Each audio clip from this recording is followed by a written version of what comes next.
दैविक का मतलब है आज जितनी भी आपदाएं आ रही हैं, आप देख रहे हैं कहां कहां पहाड़ खिसक गए, पंजाब पूरा तहस नहस हो गया, बिजलियां पड़ गई।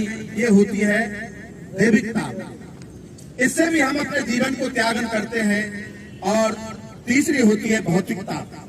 भौतिकता का अर्थ होता है किसी हमारी मृत्यु चाहे एक्सीडेंट से हो जाए, यानी भौतिक चीजों से हमारा एक्सीडेंट हो जाना, या बमों से हो जाना, या किसी गोली के द्वारा हो जाना, इस तरीका से हम अपने जीवन को त्यागन करते हैं। लेकिन जो आदिशक्ति का जीवन है वो इस तरीका का जीवन नहीं है। हमारे संत महापुरुषों का जीवन इस तरीका से नहीं है।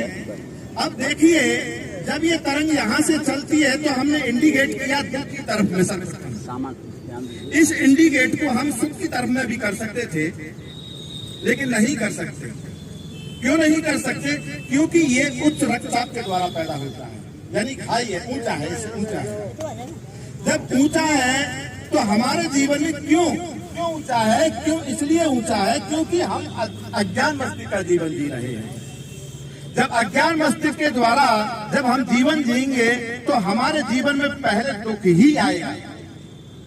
अगर ज्ञान जीवन में हम जीवन जिएंगे तो हमारे जीवन में सुख पहले प्रवाहित होता है।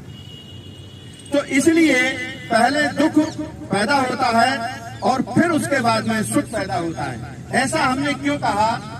इसलिए कहा कि दुख में सुमरन सब करें, दुख में सुमरन सब करें, सुख में करे ना कोई, जो सुख में सुमरन करे तो दुख काहे को होए।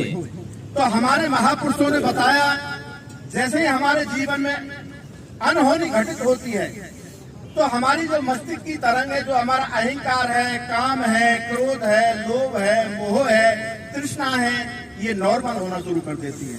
और जैसे ही नॉर्मल होती है तो हमारे जीवन में साधारण जीवन उत्पन्न हो जाता है, अच्छाई पैदा शुरू हो जाती है।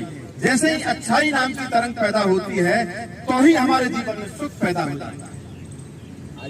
जैसे ही हमारे जीवन में सुख पैदा होता है, फिर अज्ञान मस्तिष्क के द्वारा, ज्ञान मस्तिष्क के द्वारा नहीं, अज्ञान मस्तिष्क के द्वारा मनुष्य सुखी होकर के भी अपने जीवन को सुखी नहीं जी सकता है। फिर वो अपने जीवन में अधर्म पैदा कर लेता है, और जब अधर्म पैदा होता है फिर धर्म की उत्पत्ति होती है। अब यहाँ पर क्वेश्चन ये भी उठता है कि पहले धर्म की उत्पत्ति हुई या अधर्म की उत्पत्ति हुई?